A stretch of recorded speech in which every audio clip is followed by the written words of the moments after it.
Hey guys, welcome back on my YouTube channel. This is me doctor Sadaf Amreen, currently pursuing MD in pathology. आज की इस video में हम बात करने वाले management of secondary amenorrhoea. Secondary amenorrhoea क्या होता है? सेकेंडरी एमेनोरिया होता है अगर एब्सेंस ऑफ मेंसेस है किसी फीमेल के अंदर जो कि अबाउट 6 मंथ यानी 6 महीने हो गए जिसको मेंसेस नहीं आया, लेकिन 6 महीने पहले वो वुमेन जो थी उसके अंदर नॉर्मल मेंस्ट्रुअल साइकिल थी, यानी मेंसेस को रेगुलर आ रहे थे, कोई प्रॉब्लम नहीं थी उसकी साइकिल में। अब जो मेंसेस नहीं आ रहे, ना तो वो प्रेग्नेंट है ना ही वो लैक्टेट कर रही है, यानी उसके मेंसेस ना आने की वजह जो है ना तो प्रेगनेंसी है ना ही लैक्टेशन है। ठीक है, तो ऐसी फीमेल को रखा जाएगा सेकेंडरी एमेनोरिया की कैटेगरी में। अगर आपने मेरी सेकेंडरी एमेनोरिया की वीडियो नहीं देखी है, सेकेंडरी एमेनोरिया क्या होता है, उसके कॉजेज़ क्या होते हैं, तो लिंक मैंने डिस्क्रिप्शन में डाल दिया, आप वहाँ से जाके देख सकते हैं। तो सही, तो ठीक है, आज का हम अपना टॉपिक शुरू करते हैं कि हमें सेकेंडरी एमेनोरिया को कैसे मैनेज करना है। मैनेजमेंट को शुरू करने से पहले हमने कुछ चीज़ों को जो होता है कुछ डिवाइड कर लिया है ताकि हमें ईजिली हम अप्रोच कर सकें कि हमें करना क्या है सेकेंडरी एमेनोरिया के अंदर। सबसे पहले जब भी हमारे पास पेशेंट आती है तो हम क्या करते हैं, उसकी हिस्ट्री लेते हैं, उसके बाद एग्जामिनेशन करते हैं, फिर इन्वेस्टिगेशन के लिए भेजा जाता है। तो वैसे ही हमने करना है। ठीक है, हमें क्या करना है, सबसे पहले हिस्ट्री लेनी है, फिर उसके बाद एग्जामिन करेंगे, फिर उसके बाद कराएंगे इन्वेस्टिगेशन। सबसे पहले मैं आपको बता दूं कि ज़्यादातर जो मोस्ट कॉमन कॉज होता है सेकेंडरी एमेनोरिया का रिप्रोडक्टिव एज वुमेन के अंदर, वो किस वजह से होता है? प्रेगनेंसी। सबसे पहले आप ये बात जान लें कि अगर सेकेंडरी एमेनोरिया किसी फीमेल के अंदर हो रहा है ज़्यादातर रिप्रोडक्टिव एज के अंदर, वो किस वजह से होता है? प्रेगनेंसी। तो आप अगर किसी को है प्रेगनेंसी की वजह से सेकेंडरी एमेनोरिया या नहीं है, ये कैसे पता करेंगे? हमने क्या कराना है इसके लिए, हमें फिजिकल एग्जामिनेशन करेंगे इसके लिए, उसके बाद के लेबोरेटरी इन्वेस्टिगेशन कराएंगे फॉर द हार्मोन एचसीजी के लिए। ठीक है, उसके बाद बढ़िए, अगर हम हिस्ट्री लेंगे तो हिस्ट्री में क्या करना है, हिस्ट्री में पेशेंट की क्या लेते हैं, मेंस्ट्रुअल साइकिल हिस्ट्री की लेते हैं। इसमें क्या पूछते हैं? एज ऑफ एनार्की पूछते हैं, प्रीवियस और मेंस्ट्रुअल हिस्ट्री पूछते हैं। उसके बाद क्या करते हैं, पुरानी प्रेगनेंसीज की हिस्ट्री लेते हैं, सीवियर पीपीएच की हिस्ट्री तो नहीं हुआ, फॉर एग्जांपल शिहान सिंड्रोम तो नहीं हो गया था, उसको इसकी हिस्ट्री लेते हैं। वेट को इसका अभी फिलहाल में कोई वेट चेंज तो नहीं हुआ है, बहुत लार्ज अमाउंट उसने वेट लॉस तो नहीं लिया, जैसे एनोरेक्सिया नर्वोसा में होता है। एनोरेक्सिया नर्वोसा क्या होता है? साइकोसोमेटिक डिसऑर्डर होता है जो इफेक्ट करता है फीमेल को, लेकिन इसमें क्या होता है, फीमेल का पेशेंट का वेट लॉस हो जाता है बहुत ज़्यादा। लेकिन इसके लिए भी स्पेसिफिक बोला, अगर कोई फीमेल ऐसी है जो अपना 20% वेट लॉस कर देती है ऑफ हाइट का, तो उसको रखा जाता है एनोरेक्सिया नर्वोसा वाली कंडीशन के अंदर। या फिर उसको हॉट फ्लैशेज हैं, डिक्रीज लिबिडो है, तो ये क्या हुआ? प्रीमेच्योर मेनोपॉज की तरफ इशारा कर रहा है।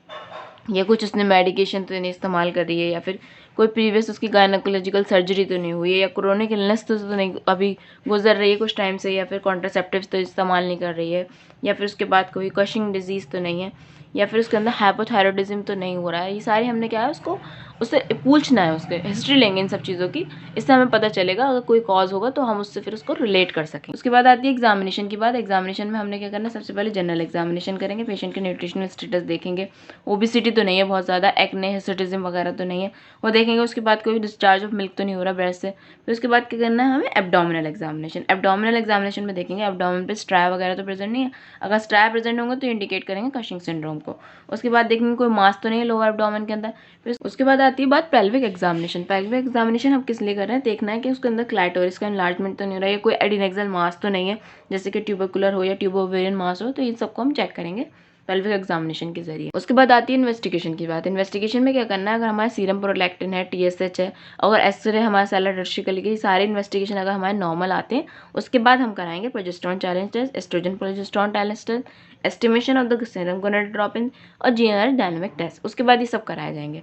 तो इन्वेस्टिगेशन के लिए तो इन्वेस्टिगेशन हमें सेकेंडरी एमेनोरिया के अंदर क्या कराना है, सबसे पहले हमने कराना सीरम टीएसएच, प्रोलैक्टिन, सीटी, एमआरआई, एक्सरे, अगर ये हमारे एबनॉर्मल आएंगे या नॉर्मल आएंगे। अगर ये एबनॉर्मल आते हैं सारे इन्वेस्टिगेशन, तो क्या मतलब टीएसएच बड़ा हुआ आया है, प्रोलैक्टिन बड़ा है, या फिर एबनॉर्मल सेला आया है, उसने क्या होता है इंडिकेट करा है हाइपोथायरॉयडिज्म को इंडिकेट करा है, या फिर पिट्यूटरी एडिनोमा का।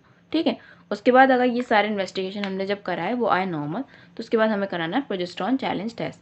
प्रोजेस्टेरॉन चैलेंज टेस्ट में दो सूरतें हो सकती हैं। अगर हम जब प्रोजेस्टेरॉन चैलेंज टेस्ट करेंगे तो पेशेंट को या तो विड्रॉल ब्लीडिंग हो जाएगी या नहीं होगी। अगर पेशेंट को जो होता है विड्रॉल ब्लीडिंग हो जाती है, यानी विड्रॉल ब्लीडिंग का मतलब ये है कि अगर जब तक हम प्रोजेस्टेरॉन पेशेंट को देते रहेंगे जब तक उसको कुछ नहीं होगा, उसके बाद जब हम स्टॉप कर देंगे देना तो उसके बाद क्या होगा, ब्लीडिंग हो जाती है। उस तरीके की ब्लीडिंग को बोला जाता है विड्रॉल ब्लीडिंग।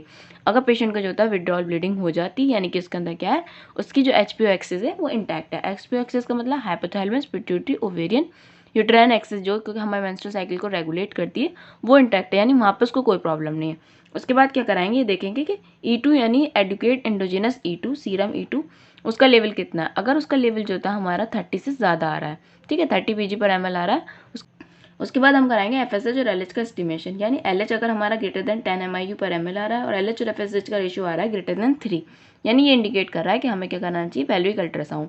पेल्विक अल्ट्रासाउंड जब हम कराएंगे तो उसके अंदर आएगा PCOS, ठीक है। उसके बाद अगर विड्रॉल ब्लीडिंग एब्सेंट है, यानी विड्रॉल ब्लीडिंग नहीं हुई, तो इसका मतलब क्या हुआ कि जो हमारा वहाँ पे जो है प्रोजेस्टेरॉन के रिसेप्टर एब्सेंट है, वहाँ प्रोजेस्टेरॉन इस्तेमाल करने से भी कोई फर्क नहीं पड़ा।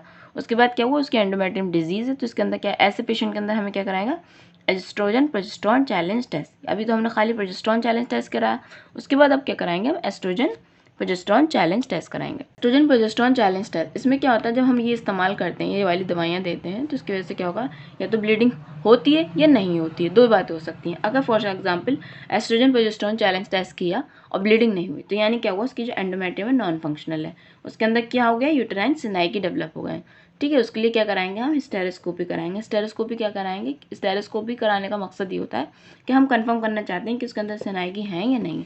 सिनाइकी का मतलब क्या होता है कि एडिशन डेवलप हो जाते हैं यूट्रस के अंदर, इसकी वजह से क्या होता है, वॉल्स उसके अंदर आपस में मिल जाती, चिपक जाते एक साथ, तो उसको बोला जाता है एडिशन, ठीक है। अगर ब्लीडिंग हो जाती है, यानी कि जो एंडोमेट्रियम हमारी यूट्रस की वो रेस्पॉन्सिव है एस्ट्रोजन प्रोजेस्टेरॉन के लिए। E2 का प्रोडक्शन क्या है, लो है। अगर E2 का प्रोडक्शन लो है, कितना लो है, तो लेस देन 30 PG पर ml है, ठीक है। उसके बाद हम कराएंगे एफएसएच और एलएच का एस्टिमेशन। अगर एफएसएच और एलएच का वैल्यू हमारी हाई आई, यानी कि एफएसएच ग्रेटर देन 40 MIU पर ml आया, यानी ये उसके अंदर क्या है, ओवेरियन फेल्यूर है, या फिर उसके अंदर रेजिस्टेंट ओवेरियन सिंड्रोम है। ज़्यादातर जो ऐसी पेशेंट होती हैं वो कितनी होती है, लेस देन जो है 30 ईयर्स की होती है, तो इनके अंदर हमें कराना चाहिए फिर कैरियोटाइपिंग। उसके बाद अगर हमारा जो होता है एफएसएच और एलएच का लेवल नॉर्मल आया या फिर लो आया, तो उसके अंदर हमें क्या कराना है, देखना है कि एलएच जो होता है कितना होगा, उनके अंदर नॉर्मल होगा या लो होगा। एलएच की वैल्यू कितनी होगी, लेस देन 5 MIU पर ml होगी, तो यानी उसके अंदर हाइपोथैलेमिक या पिट्यूटरी लीजन है या कोई डिस्फंक्शन है। इसके अंदर फिर हमें पेशेंट को कराना पड़ेगा GNRH डायनेमिक टेस्ट। अगर ये पॉजिटिव आता है तो यानी उसके अंदर हाइपोथैलेमस इन्वॉल्व है, अगर निगेटिव आता है यानी पिट्यूटरी। यानी ये एक टेस्ट है जिससे हम डिफ्रेंशिएट कर सकते हैं कि हाइपोथैलेमस इन्वॉल्व हो रहा है, कहाँ पर डिफेक्ट हो रहा है, हाइपोथैलेमस के अंदर या पिट्यूटरी के अंदर। यानी इन शॉर्ट हमने कराया ब्लड टेस्ट, अल्ट्रासाउंड कराया, CT स्कैन कराया, हिस्टेरोस्कोपी, लेप्रोस्कोपी और कैरियोटाइपी। ये सारे इन्वेस्टिगेशन है जो हमें सेकेंडरी एमेनोरिया के अंदर कराएंगे।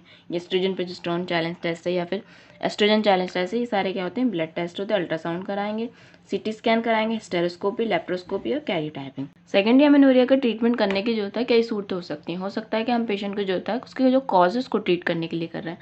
अगर जो होता है हम पेशेंट के जो होता है अंडरलाइन कॉज को ट्रीट करने के लिए कर रहे हैं, फॉर एग्जाम्पल जैसे पिट्यूटरी ट्यूमर है, तो उसके अंदर हम इस्तेमाल करेंगे ब्रोमोक्रिप्टिन या फिर कैबिगोलिन इस्तेमाल करेंगे। कितना इस्तेमाल करेंगे, 0.25 मिलीग्राम या फिर 0.5 मिलीग्राम देंगे, 1 या 2 बार देंगे वीकली। इसके बाद या फिर कर सकते हैं जब इससे फ़ायदा नहीं होगा तो उसके अंदर हम कराएंगे सर्जरी। फिर उसके बाद करते हैं एंड्रोजन प्रोजेस्टिंग। अगर उसके अंदर क्या होता है, कोई एंड्रोजन प्रोड्यूसिंग ट्यूमर है ओवरी के अंदर, तो क्या करना पड़ेगा, उसके अंदर हमें सर्जरी करनी पड़ेगी। अगर टेस्टिकुलर फेमिनाइजेशन सिंड्रोम है तो उसके अंदर क्या करेंगे, रिमूव कर देंगे गोनेट को, सबके उसके अंदर HRT यानी हार्मोन रिप्लेसमेंट थेरेपी देंगे।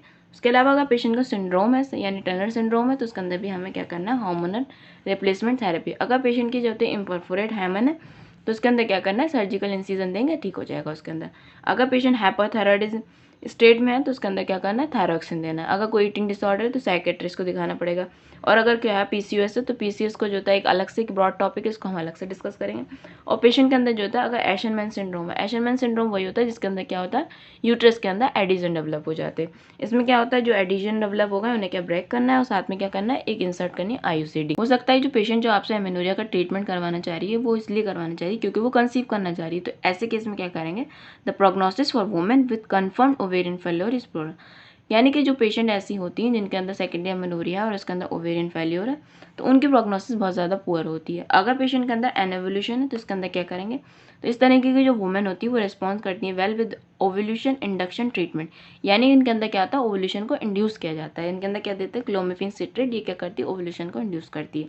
अगर पेशेंट ऐसी है जिसके अंदर हाइपरप्रोलैक्टिनीमिया हो रहा है तो उसके अंदर क्या करेंगे, उसके अंदर देखें डोपामीन एगोनिस्ट दिया जाता है। इससे क्या होता है, वो जल्दी रेस्पॉन्ड करती हैं, उनका ठीक हो जाता है सेकेंडरी एमेनोरिया। अगर किसी को हाइपोथैलेमिक डिस्फंक्शन हो रहा है, यानी हाइपोथैलेमस के अंदर हमने जब GNRH डायनेमिक टेस्ट कराया तो उससे हमें पता चला हाइपोथैलेमस के अंदर कोई डिस्फंक्शन हो रहा है, तो इन फीमेल के अंदर हमें क्या करना है, नॉर्मल वेट को, उनके जो होता है लाइफ स्टाइल को जो होता है थोड़ा चेंज करना है, उनका नॉर्मल वेट को मेंटेन रखना है। हो सकता है आपके पास पेशेंट जो होती है इसलिए आई क्योंकि वो चाहती है अपना रेगुलर पीरियड, यानी उसका जो होता है एमेनोरिया को इसलिए ट्रीट कराना चाह रही है कि उसके जो होता है नॉर्मल पीरियड हो जाए। तो उसके अंदर क्या करेंगे आप, कंबाइन ओरल कॉन्ट्रासेप्टिव पिल्स देंगे और हार्मोनल रिप्लेसमेंट थेरेपी देंगे।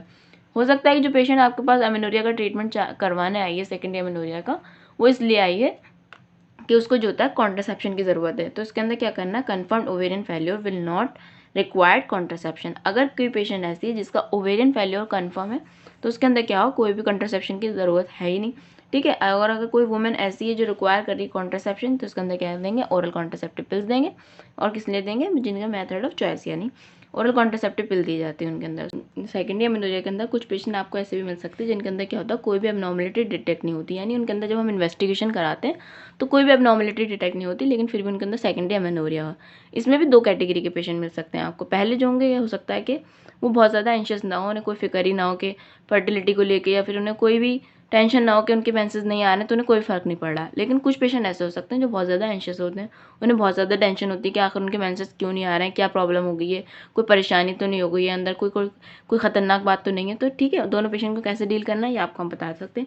एक पेशेंट वो है जो कि एंशियस नहीं है अबाउट अपनी एमेनोरिया एंड फर्टिलिटी, उन्हें कोई टेंशन नहीं है, तो उन्हें क्या करना है, कोई भी ट्रीटमेंट देने की ज़रूरत नहीं है, ठीक है। उसके बाद अगर कोई पेशेंट ऐसे हैं जो बहुत ज़्यादा एंशियस हैं अबाउट अपनी एमेनोरिया के बारे में, या फिर उसके अंदर बट अपनी फर्टिलिटी के लिए लेके कोई भी टेंशन नहीं हो रहा है, यानी वो पेशेंट ऐसे हैं जिन्हें अपनी एमेनोरिया की तो फिक्र है, टेंशन है कि आखिर क्यों नहीं मेंसेस आ रहे, लेकिन उन्हें कोई फर्टिलिटी की अपनी कोई परवाह नहीं है। तो इनके अंदर क्या करना है, with normal endogenous estrogen then OCP are prescribed and continue for at least 3 cycle. उन्हें क्या करना है, नॉर्मल एंडोजिनस एस्ट्रोजन देना है और उसके बाद ओसीपी देंगे। कब तक देंगे, 3 साइकिल तक देंगे, फिर ठीक है। उसके बाद with low oestrogen with low oestrogens oestrogen, फिर उसके बाद क्या करना है, लो एस्ट्रोजनस एस्ट्रोजन यानी एथिनाइल एस्ट्राडियोल 0.02 मिलीग्राम देना है डेली, रोजाना देना है। It is to be taken for about कितने दिन तक देना है, 25 डेज तक देना है। मेट्रोक्सीप्रोजेस्टेरोन एसीटेट देंगे 10 मिलीग्राम डेली देंगे, added from the day of 16 to 25 day. यानी अगर कोई पेशेंट ऐसा है जो एंशियस है अपने एमेनोरिया के लिए मगर फर्टिलिटी के लिए नहीं है, तो इनके अंदर क्या करना है, नॉर्मल एंडोजिनस एस्ट्रोजन देना है, ओसीपी देना है। उसके बाद कब तक, 3 साइकिल तक कंटिन्यू रखेंगे। फिर उसके बाद क्या करना है, लो एस्ट्रोजनस एस्ट्रोजन देना है। इसके अंदर क्या देना है, हमें एथिनाइल एस्ट्राडियोल देना है 0.02 मिलीग्राम डेली देंगे, कितने दिन तक, 25 डे तक देंगे। फिर उसके बाद क्या कहेंगे, मेट्रोक्सीप्रोजेस्टेरोन एसीटेट दिया जाता है 10 मिलीग्राम दिया जाता है, कितने दिन तक दिया जाता है, 16 से लेकर 25 डेज ऑफ द साइकिल तक दिएगा, ठीक है गाइस। सो गाइस, आज की इस वीडियो के अंदर मैंने सेकेंडरी एमेनोरिया को बहुत ही जो है कंसाइज्ड और कंसाइज्ड वे के अंदर आपसे जो है उसके ट्रीटमेंट को और इन्वेस्टिगेशन को आपके साथ शेयर किया। आई होप आपको ये वीडियो पसंद आई होगी और आपको अब समझ आ गया होगा कि सेकेंडरी एमेनोरिया को किस तरीके से लीड करना है, किस तरीके से ट्रीट करना है, किस तरीके से अप्रोच करना है। अगर मेरी आपको वीडियो पसंद आई हो तो मेरी वीडियो को ज़रूर लाइक करें, अपने दोस्तों के साथ शेयर करें and subscribe to my channel. If you have any query just feel free to comment below in the comment section. मिलते हैं आपसे अगली वीडियो के लिए, जब तक के लिए tata bye bye and thank you so much for watching my video.